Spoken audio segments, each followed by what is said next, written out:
हरी भरी जंगल में एक सुंदर मोर और एक नटखट तोता रहते थे।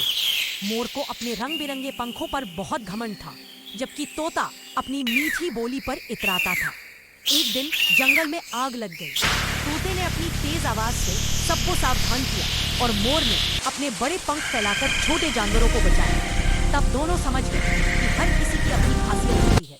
उस दिन से मोर और तोता अच्छे दोस्त बन गए। सीख: मिलकर रहने और एक दूसरे